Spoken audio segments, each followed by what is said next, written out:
कुंचे सुमूम कुफ्र से मुरझा रहे हैं, उन्हीं को ताज़गी देने की खातिर ये वारिस अंबिया के आ रहे हैं।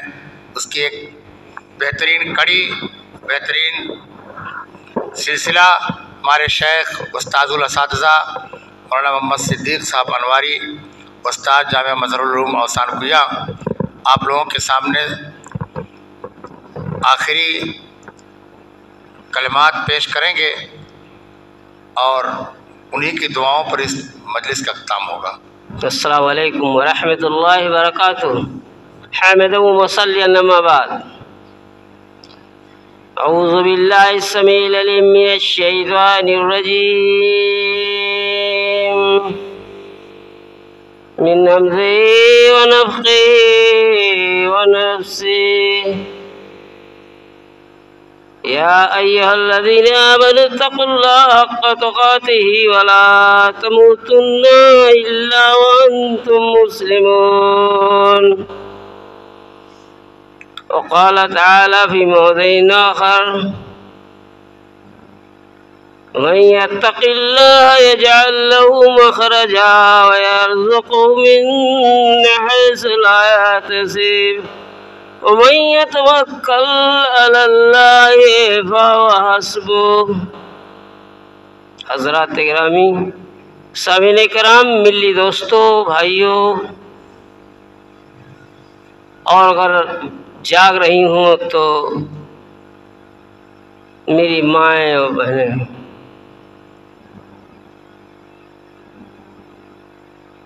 अल्लाह का बेशुमार बेहदो हिसाब शुक्र व एहसान है। हम तमाम मखलूक़ात पर, बिलख़ुसूस इंसान पर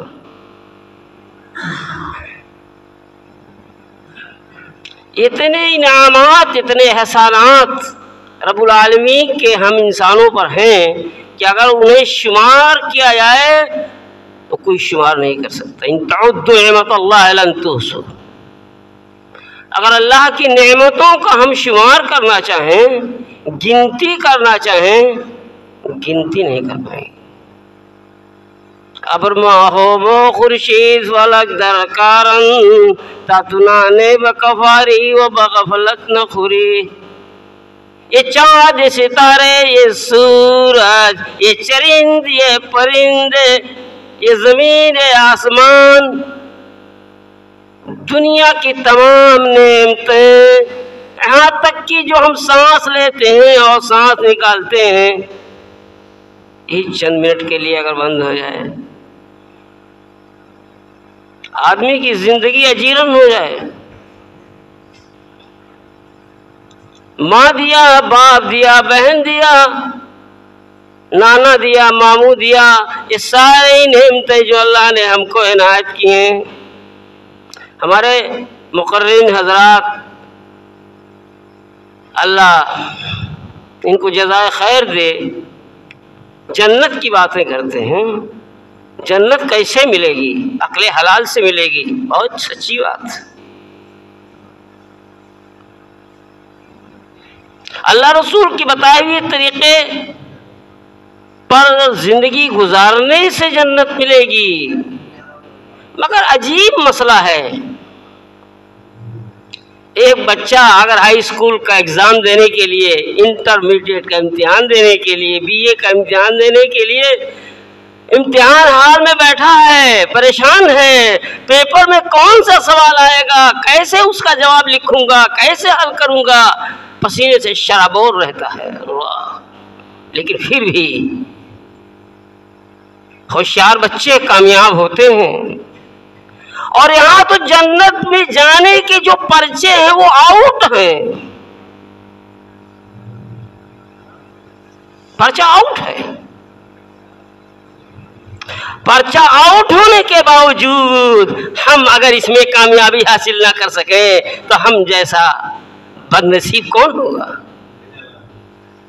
अल्लाह कहता है ईमान लाओ, नमाज पढ़ो, रोजा रखो, ज़कात दो, लोगों के हुकूक की अदायगी करो, माँ का हक क्या है, बाप का हक क्या है, पड़ोसी का क्या हक है, मामा का, नाना का, बहन का, बीवी के तमाम हुकूक क्या है, इनकी अदायगी करो, जन्नत का टिकट ले लो।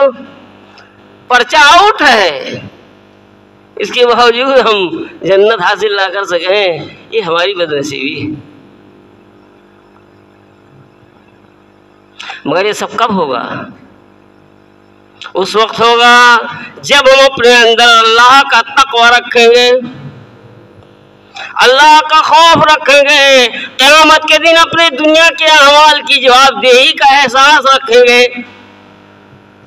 कि हमारे हर अमल का हिसाब व किताब क़यामत के दिन अल्लाह ताला लेगा। अगर इसका एहसास रखें, इस पर यकीन रखें, तो दुनिया के अंदर हमसे गुनाह नहीं हो सकते। इसी का नाम तक़वा है। अल्लामा जलालुद्दीन सुयूती रहमतुल्लाह अलैह तफसीर जलाले में लिखते हैं कि इम्तिसालुल अवामिर व इज्तिनाबुन नवाही, तक़वा कहते हैं अल्लाह रसूल के हुक्मों पर अमल करना और जिन चीजों से मना किया है उनसे बचना, इसी का नाम तक़वा है। तक़वा क्या है, एक मिसाल से समझ लीजिए। आपके कार की बॉडी नहायत खूबसूरत, नहायत ही खूबसूरत, चमकदार, फर्स्ट क्लास है, सारे उसके पुर्जे कल नहायत ही नए हैं, मजबूत हैं, ठोस हैं, लेकिन अगर गाड़ी का ब्रेक फेल है तो एक्सीडेंट का खतरा हमेशा रहेगा। ये तक़वा हमारी जिंदगी का ब्रेक है, ब्रेक है। अगर हमारे अंदर तक़वा नहीं रहेगा, क़यामत में अपने अमाल की जवाबदेही का डर और एहसास नहीं होगा, तो ऐसी सूरत में हम गुनाहों से बच नहीं सकते। और हम अगर क़यामत के दिन अपने अमाल की जवाबदेही का यकीन रखें कि हमें हमारे जर्रे जर्रे अमल का हिसाब अल्लाह हमसे ले लेगा, ये एहसास रहे, ये तसव्वुर रहे, तो दुनिया के अंदर हमसे अल्लाह रसूल के हुक्म की नाफरमानी नहीं हो सकती है। हज़रत उबई इब्न काब रज़ी अल्लाह ताला अन्हु का बयान है, फारूक आज़म की खिलाफत है। फारूक आज़म ने उबई इब्न काब से कहा, हज़रत उबई इब्न काब बड़ी बुजुर्ग सहाबी हैं, फरमाने रसूल है, अक़रअकुम उबई इब्न काब, सहाबा कराम में सबसे बड़ा कुरान का क़ारी उबई इब्न काब है। खलीफे दोम फारूक आज़म ने उबई इब्न काब से पूछा कि मुझे तक़वा समझा दो, तो उबई इब्न काब ने कहा, क्या खलीफे वक्त कभी ऐसे आप तंग रास्ते से गुजरे हैं कि जिसके दोनों तरफ कांटेदार दरख्त हो? कहा बहुत मर्तबा गुजरा हूं। कहा कैसे गुजरे? कहा दामन समेट लिया और समेट के बचा के निकल गया। हज़रत उबई इब्न काब ने कहा, फारूक आज़म तक़वा तो यही है, गुनाहों से अपनी जिंदगी बचा के गुजार लेने का नाम तक़वा है। अब गुनाहों से बचेंगे कैसे? तक़वा रहे तब बचेंगे। क़यामत के दिन अल्लाह के सामने अपने अमाल की जवाबदेही का यकीन और एहसास रहेगा कि अल्लाह हमारी गिरफ्त करेगा, हमारी पकड़ करेगा, तो फिर हमसे दुनिया के अंदर गुनाह नहीं हो सकता है। क़ारी तैयब की एक किताब है वदाए, उसके एक बदिया में लिखते हैं कि लोग मुझसे सवाल करते हैं कि मौलाना साहब ये गुनाह सगीरा है कि ये गुनाह कबीरा है। मैं उनसे पूछता हूं, तुम्हारे घर पे आग लग जाए और कोई तुम्हें बताए कि तुम्हारे घर पे आग लगी है, तुम जब पहुंचोगे अपने घर तो क्या किसी से पूछोगे कि छोटी चिंगारी से घर में आग लगी है कि बड़ी चिंगारी से, कि फौरन बुझाने में लग जाओगे? ये भी तकवा के खिलाफ है कि हम पूछें कि सगीरा है कि कबीरा गुनाह है ना। हर गुनाह से बचना चाहिए।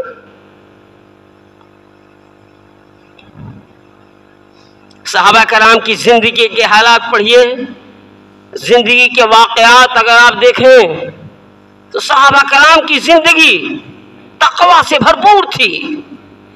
हमेशा अल्लाह का खौफ रखते थे, कदम उठाते सोच कर उठाते कि ये कदम कहीं अल्लाह रसूल की मर्जी के खिलाफ तो नहीं उठ रहा है।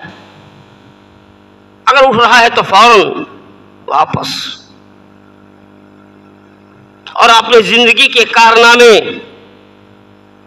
कुछ तकसीरात, कुछ लग़िशों, कुछ कोताहियों, मामूली भूल को सोच करके रोया करते थे। आइए सही मुस्लिम जिल्द अव्वल किताबुल ईमान हजरत अमर बिन आस रज़ी अल्लाह ताला अन्हु का एक मुख्तसर सा वाक़या। मर्ज़ुल मौत में मुब्तला है, रो रहे हैं, करवटें बदल बदल के रो रहे हैं।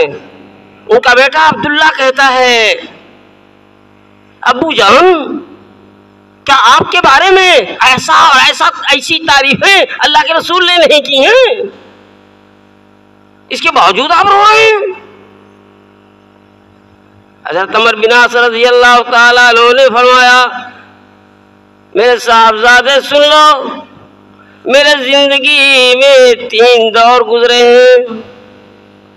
एक दौर जहालत का, दूसरा दौर इस्लाम का अहदे नबी में, तीसरा दौर रसूलुल्लाह की वफात के बाद हमारी इमारत, हमारी गवर्नरी के जमाने का है। इन 3 अपनी जिंदगी के इन तीनों दौरों को मैं याद करता हूँ।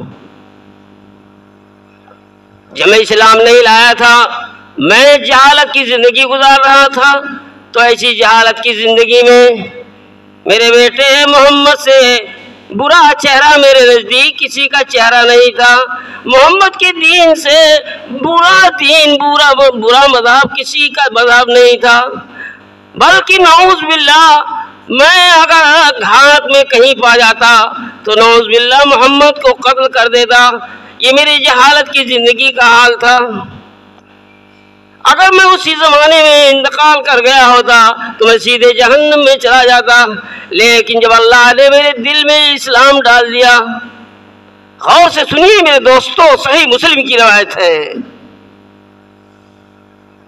जब अल्लाह ताला ने मेरे दिल में इस्लाम को डाल दिया और मैं दरबार नबूवत में हाजिर हुआ और मैंने कहा, अल्लाह के नबी हाथ फैलाइए, मैं आपसे बैत होने आया हूँ, आप पर इस्लाम, मैं आपके दीन इस्लाम को कबूल करने के लिए आया हूँ। मैंने हाथ बढ़ाया, अल्लाह के रसूल ने भी हाथ बढ़ाया, तो मैंने हाथ को खींच लिया। फिर मैंने बढ़ाया, अल्लाह के रसूल ने बढ़ाया हाथ, फिर मैंने हाथ को खींच लिया। ऐसा मैंने 3 बार किया। अल्लाह के रसूल ने पूछा कि अमर क्या बात है? कल अश्तर, तो अमर बिन आस ने कहा कि मैं आपसे कुछ शर्त करना चाहता हूँ। अल्लाह के रसूल ने फरमाया कि अमर शर्त बताओ क्या है तुम्हारी? कहा, अल्लाह के रसूल जहालत की जिंदगी में इतने बड़े बड़े गुनाह हमसे हो गए हैं, इतने बड़े बड़े गलत काम मुझसे सरजद हो गए हैं, उसका क्या होगा, उसका क्या बनेगा, ये तो बताइए, फिर इस्लाम कबूल करता हूँ। अल्लाह के रसूल ने फरमाया कि अमर, क्या तुझे मालूम नहीं कि अल इस्लाम यहदमु मा कान क़ब्लहु? तू इसको नहीं जानता है कि इस्लाम ले आओगे तो पिछले सारे गुनाह खत्म हो जाते हैं, पिछले सारे गुनाह की दीवारें ढा जाएंगी, गिर जाएंगी। फिर हाथ बढ़ा दिया मैंने और मैंने कहा, ला इलाहा इल्लल्लाह मुहम्मदुर रसूलुल्लाह, कलमा पढ़ लिया मैंने कलमा पढ़ लिया और अल्लाह के रसूल सल्लल्लाहु अलैहि वसल्लम की जिंदगी भर मैं आपका एहतराम करता रहा। अब जब मैंने इस्लाम का कलमा पढ़ लिया तो आज मोहम्मद के चेहरे से ज्यादा हसीन और खूबसूरत और अच्छा किसी का चेहरा मुझे नजर नहीं आता। मोहम्मद के दीन इस्लाम से अच्छा दीन किसी का मेरी निगाह में नहीं आता। याद रखो, अल्लाह के रसूल सल्लल्लाहु अलैहि वसल्लम का एहतराम और उनका अदब मेरी निगाहों में, मेरे दिलो दिमाग में इतना रच बस गया था कि अगर तुम लोग मुझसे पूछो कि रसूलुल्लाह की ऐन मुबारक कैसी थी, रसूलुल्लाह की नाक मुबारक कैसी थी, रसूलुल्लाह का रुखसार मुबारक कैसा था, तो मैं आपका हुलिया मुबारक आपसे बता नहीं पाऊंगा। क्यों? इसलिए कि रसूलुल्लाह का इतना अदब व एहतराम मैं करता था कि मैंने कभी आंख भर के आपको देखा नहीं। मेरे बेटे अब्दुल्ला, रो इसलिए रहा हूं, काश कि उसी जमाने में मेरी मौत आ गई होती, काश कि उसी जमाने में मेरी जिंदगी खत्म हो गई होती, मलकुल मौत अल्लाह भेजता, मेरी रूह कब्ज कर ली जाती, तो मुझे यकीन था, यकीन कामिल था कि मुझे अल्लाह जन्नत में बेधड़क दाखिल कर देगा। लेकिन अल्लाह के रसूल के रहमत पर जाने के बाद हिम्स का गवर्नर हुआ, कहाँ का गवर्नर हुआ, कई जगहों की गवर्नरी मुझे मिली। मैं नहीं जानता मैं कि इसमें कितना कामयाब हूँ, क्या मैं लोगों के हकूक पूरी तरह से अदा कर पाया कि नहीं अदा कर पाया। मुझे डर है, मुझे खौफ है कि 5 लाख, 8 लाख, 7 लाख जनता के हकूक मैंने पूरी तरह से अदा कर सका कि नहीं अदा कर सका। इसलिए अब इस वक्त मेरी मौत करीब है तो मैं डरता हूँ कि क्या अल्लाह ताला मुझे बख्श देगा और अपनी जन्नत में बेधड़क दाखिल करेगा या नहीं करेगा, मुझे शुबहा लग रहा है। मेरे दोस्तों और बुजुर्गों, ऐसा तक़वा, ऐसा ईमान अल्लाह को मतलूब है, ऐसे ईमान चाहिए। मेरी माँ और बहनें अगर जग रही हैं तो आइए आमरा का वाक़या, हजरत बशीर, नौमान बिन बशीर की बहन का वाक़या समाअत फरमाएं। एक बार का वाक़या है, उबैदा बिन हजरत उबैदा रज़ी अल्लाह ताला अन्हु को गशी आ गई, बेहोशी आ गई। नौमान बिन बशीर फरमाते हैं, सही बुखारी जिल्द सानी की रवायत है, गशी तारी हो गई। बहन अमरा आई और रोने लगी, हाय मेरा शेर जैसा भाई, हाय मेरा हाथी जैसा भाई, हाय मेरा पहाड़ जैसा भाई, ये कह करके रोने लगी। जब नुमान बिन बशीर के मामू को होश आया तो अपने बहन अमरा को बुलाया और कहा, अमरा जब तुम कोई बात कहती थी तो एक कहने वाला मुझसे कहता था, हलंता कज़ालिक, वो वैदा क्या तू ऐसा है, तू पहाड़ जैसा है, तू समंदर जैसा है, तू हाथी जैसा है। जब भी तू कोई बात कहती थी तो कहने वाला कहता था, हलंता कज़ालिक, क्या फला क्या तू ऐसा है। या अल्लाह, मेरी माँ और बहनें सुन ले, अमरा को जब उनके भाई ने इतनी नसीहत किया कि बहन इस तरह से नवाखानी करना जायज नहीं है, कि अपने भाई के अंदर जो सिफत ना हो, जो खूबी ना हो, उससे बढ़ करके तुम खूबी बयान करो, ये झूठ है। नवाखानी में लोग झूठ बोलते हैं, बड़ा चढ़ा के कहते हैं, तारीफें करते हैं। हज़रत अमरा पर इतना असर हुआ। हमारी माएँ बहनें तुम पर अल्लाह रसूल की बातें कितना असर करती हैं। आओ देखो, जब नुमान बिन बशीर के मामू ने अपनी बहन अमरा को नसीहत किया कि मेरी बहन ये इस तरह से नहाना जायज़ नहीं है, क्योंकि जब भी तू कुछ कह करके रोती थी और कहती थी कि हाँ मेरा पहाड़ जैसा भाई, तो मुझसे कहने वाला कहता था कि क्या तू ऐसा है। इमाम बुखारी रहमतुल्लाह अलैह इस हदीस के पीछे लिखते हैं, और जब वो उसके बाद ग़ज़वे मूता में शहीद हो गए तो ला तब के अल्लाह, यहाँ बेहोशी पर नहा कर रही हैं, बेहोशी पे रो रहे हैं, माथे पटक पटक के रो रही हैं, लेकिन जब भाई ने नसीहत कर दिया कि ये जायज़ नहीं है, ये नाजायज़ है, ये नौखानी है, ये गलत है, इस्लाम के खिलाफ है, तो अमरा के ऊपर इतना असर हुआ कि भाई का जब शहादत की खबर मिलती है तो रोई रोई। मेरी माँ और बहनों सुन लो, तुम भी इसी पे अमल करो तो कामयाब होगी। हज़रात, ये तक़वा की तारीफ और उसकी जुज़ियात पर थोड़ी सी तफसील आपने समाअत फरमाई, और हम अब तक़वा का फ़ायदा एक वाक़े की रोशनी में जो सही मुस्लिम जिल्द सानी किताबुल क़ज़ाया में है, मैं ज़्यादा वक्त ना लेकर के सिर्फ चंद मिनट में ख़त्म कर रहा हूँ। नहायत सबक आमोज़, दिल आवेज़, दिल को दाज़ वाक़या, सच्चा वाक़या, सही मुस्लिम का वाक़या है। किताबुल क़ज़ाया, जिसको देखना हो देख ले।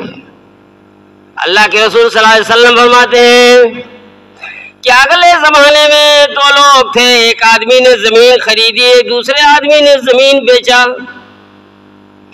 ज़मीन खरीदने वाला जब जुताई का ज़माना आया तो गया खेत की जुताई करने लगा, हल फाल से जुताई करने लगा, तो उसी जुताई के दौरान एक खजाने का डब्बा उसके हाल में फंस गया। निकाला, बाहर देखा तो अशरफियों से भरा हुआ है। सही वाक़या है, सही मुस्लिम का वाक़या है। अशरफियों से भरा हुआ वो डब्बा है। बाहर निकालता है, सोचता है किसका है, क्या मेरा हक है। और से सुने बच्चे आप लोग, थोड़ी देर के लिए वो सोचता है कि मैंने इस जमीन को खरीदा है तो जमीन और जमीन के अंदर जो कुछ है मेरा ही है, इसलिए उठा के घर पहुंचाता है, घर लेके जाता है। लेकिन उसके बाद फिर उसका तकवा उसे बेदार करता है, उसका अल्लाह का खौफ कि क़यामत के दिन जब पेशी होगी अल्लाह मुझसे पूछेगा कि तुमने जमीन खरीदी थी, खजाना नहीं खरीदा था, तो मैं क्या जवाब दूंगा। फौरन अशरफियों का डब्बा उठाता है और जमीन बेचने वाले के घर लेके जाता है, और वहां पहुंचा के उसको आवाज देता है। वो बाहर निकलता है, कहता है ये तुम्हारे खेत में खजाना निकला है, ले लो उसे। वो दूर भाग के उधर जाता है, कहता नहीं भैया, मैंने तो जमीन और माफिया तेरे हाथ बेच दिया है। कल क़यामत के दिन रब्बुल आलमीन मुझसे पूछेगा जब तुमने जमीन को बेच दिया है तो तेरा क्या हक था, तूने क्यों ले लिया, तो मैं अल्लाह को क्या जवाब दूंगा। इधर ये कहता है कि अगर मैं इसे ले लेता हूँ और कल क़यामत के दिन अल्लाह मुझसे पूछेगा तूने तो ज़मीन खरीदा था, खजाना नहीं खरीदा था, तुमने क्यों ले लिया, तो मैं क्या जवाब दूंगा। अल्लाह हो, सांप की तरह वो खजाना का डब्बा रखा हुआ, अशरफियों से भरा हुआ डब्बा रखा हुआ है, ना खरीदार ले रहा है, ना बेचने वाला उसको कबूल कर रहा है। बात शुदा गांव में पहुंच गई, लोग इकट्ठा हो गए, प्रधान जी भी आ गए, मसला हल नहीं हो रहा है, किसी की समझ में कुछ नहीं आता है। उस वक्त के जमाने के काजी के पास लोग गए, काजी जज होता था, जज के पास मामला पेश किया गया। जब मामला जज के पास पेश किया गया, दोनों ने अपनी अपनी बात को रख दिया, दोनों ने अपनी अपनी दलीलें दिया। मेरे दोस्तों, मेरे भाइयों, आपसे मैं पूछना चाहता हूं, बेचने वाले की दलील खरीदने वाले की दलील, किसी की दलील कमजोर है, किसी की दलील कमजोर नहीं है ना, किसी की दलील कमजोर नहीं है, दोनों की दलीलें मजबूत हैं। बेचने वाला जो कहता है, खरीदने वाला जो कहता है और जो दलील देता है, दोनों की दलीलें मजबूत है, मामला हल है। काजी वक्त कलम निकालता है, पकड़ता है, उंगली दबाता है, दांत से सोचता है। सोचते सोचते उसने कहा कि तुम लोग जरा एक बात मुझे बता दो, तुम लोग बीवी बच्चे वाले हो? कहा हाँ, हम लोग बाल बच्चे वाले हैं। तो कादी ने फैसला दिया, एक का लड़का दूसरे की लड़की शादी हो जाए और जहेज में शादी की तैयारी में इस रुपये को खर्च कर दिया जाए। वाह, मन यत्तक़िल्लाह यजअल लहू मखरजा व यरज़ुक़हू मिन हैसु ला यहतसिब। सच फरमाया रब्बुल आलमीन ने कि जो अल्लाह से डरता है, जो अल्लाह से डरता है तो अल्लाह ताला उसका मामला आसान कर देता है। कितना आसान हो गया, दोनों के बच्चों की शादी मुफ्त में हो गई, फ्री में हो गई। मेरे दोस्त और बुजुर्गों, अल्लाह से डरो, जब भी कदम उठाओ सोचो, क्या मेरा कदम गुनाह की तरफ तो नहीं उठ रहा है? ये मेरा कदम अल्लाह रसूल की नाफरमानी के लिए तो नहीं उड़ रहा है? सोचिए, क़यामत के दिन अल्लाह हमसे पूछेगा, मैंने तुम्हें आंख दिया, इतनी बड़ी नेमत तुमको दिया, मैंने तुमको कान दिया, इतनी बड़ी नेमत तुमको दिया, मैंने तुमको नाक दिया, मैंने तुमको मुंह दिया, मैंने तुमको हाथ दिया, मैंने तुमको पांव दिया, ये सारी नेमतें जो मैंने तुमको दिया है किस लिए दिया था? मैंने कि जाओ नाच गाना सुनो, कान इसलिए दिया था, आंख इसलिए दिया था कि जाकर के बुरी बुरी चीजें देखो, गलत चीजें देखो, नाजायज चीजें देखो। कदम इसलिए दिया था कि जाओ मेले ठेले में सिनेमा बाजी करो।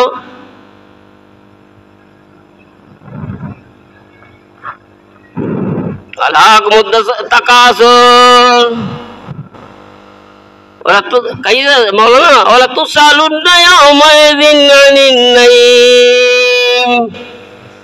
तमाम नेमतों के बारे में सवाल किया जाएगा, तमाम नेमतों के बारे में सवाल किया जाएगा। अल्लाह ने जितनी नेमतें हमें दिया है सारी नेमतों के बारे में पूछेगा। आंख हमने तुमको दिया था, तुमने इस आंख से मेरे हुक्म के मुताबिक काम किया कि नहीं किया? कान दिया था तो क्या सुना तुमने? कुरान सुना, हदीस सुना, अल्लाह रसूल की बात सुना या गाना बजाना सुना तुमने? ये सब पूछेगा क़यामत के दिन रब्बुल आलमीन। हज़रात, आपका वक्त बहुत गुजर गया, अब आखिर में अल्लाह से दुआ गो हूँ कि रब्बुल आलमीन हम सब के दिल में अल्लाह का खौफ, तक़वा, क़यामत के दिन पेशी का तसव्वुर और खौफ पैदा कर दे और नेक अमल की तौफीक अता फरमाए। हम में जो बीमार है अल्लाह उनको तंदुरुस्ती अता फरमाए, जो लोग मक़रूज़ हैं अल्लाह उनकी कर्ज़ की अदायगी का इंतज़ाम फरमा दे। अल्लाह जो बेनमाज़ी है उन्हें नमाज़ी बना दे। अल्लाह जो लोग बेराह हैं, गुमराह हैं, अल्लाह उन्हें हिदायत की तौफीक अता फरमा दे। अलिफ लाम मीम ज़ालिकल किताब ला रैब फीहि हुदल लिल मुत्तक़ीन। हिदायत तो मुत्तक़ीयों को मिलेगी, तक़वा अगर है तो हिदायत पाएंगे, नहीं तो नहीं पाएंगे। अल्लाह हम सबको नेक अमल की तौफीक अता फरमाए।